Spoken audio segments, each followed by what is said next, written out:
तुम्ही बोला. मी बाबा देशपांडे. माझा विषय एकच आहे जो अतिशय महत्त्वाचा आहे, कारण आपण नुकतंच टेम्परेचर भोगलं 46-47 आणि हा सगळ्यात महत्त्वाचा विषय आहे. आणि याला जे जबाबदार आहेत ते आपण जितके आहोत. 46-47 हा शासनाने दाखवलेला आकडा होता. हो, पण प्रत्यक्षात तो छुपा आकडा त्याचा आणि तो असा आक्षेप पुन्हा घेण्यात पुढच्या आला. वर्षी ही जर परिस्थिती अशीच राहिली तर पुढच्या 50 वर्षी तो च्या वाढणार. पलीकडे. पण याचं मूळ कारण जर काय असेल तर त्याचं संशोधन या लोकांनी करायला पाहिजे, किंवा आमच्यासारख्या लोकांनी जर सांगितलं तर त्याच्यावर विचार करायला पाहिजे. असा माझा विषय होता, म्हणून तो मी मांडला. तो असा होता की तुम्ही सिमेंट रोड केले नागपुरात 370 की काहीतरी किलोमीटरनी केलेले आहे, आणि त्याच्या बाजूला तुम्ही 4-4, 5-5 फुटाचं आय ब्लॉक वगैरे वगैरे फुटपाथ चालण्यासाठी वगैरे केले. म्हणजे पावसाचं पाणी आता मला सांगा की त्याच्या बाजूला जे झाड आहे त्या झाडाला पहिले सिमेंट रोडची जी रुंदी आणि ही आय ब्लॉक्स. फुटपाथची आय ब्लॉकची याच्यावर जे पाणी पडायचं ते त्या तिथल्या झाडाला मिळायचं. झाडं पडायला लागले आहेत की नाही. मग आता ही झाडं जी आहेत या सिमेंट रोड झाल्यानंतर, ह्या आय ब्लॉक लावल्यानंतर तर मरणार, नक्की मरणार.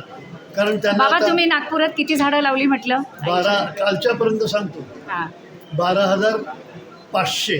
काल 500 आणि किती दशकांची तुमची ही साधना आहे झाडं 50 वर्ष. 50 वर्षापासून. 1974 पासून. तुमचं असं म्हणणं आहे की झाडाची मुळं कमकुवत होतात आहे, यस.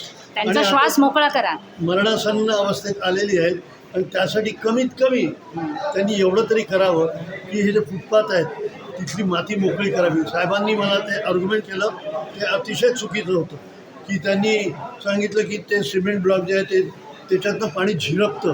खोटी गोष्ट आहे. मॅडम कोणत्या होत्या त्या, मॅडम जिचकार, बरोबर आहे. मॅडम जिचकार महापौर होत्या, त्यांच्या निदर्शनाला मी हे आणून दिलं होतं.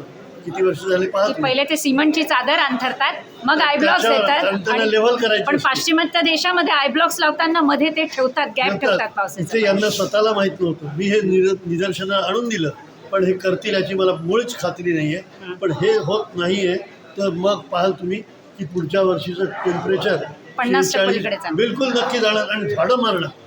मुख्य आजचा विषय होता. आणि एकच उपाय आहे, there is no technology with government to control temperature. फक्त झाडं लावणे आणि झाडं जगवण्यासाठी पाणी जमिनीत मुरू देणे. हे जोपर्यंत हे रिअलाईज नाही करत तोपर्यंत याला काही अर्थ नाही आहे. किती तुम्ही मशिनी आणा आणि काही करा, काही होत नाही.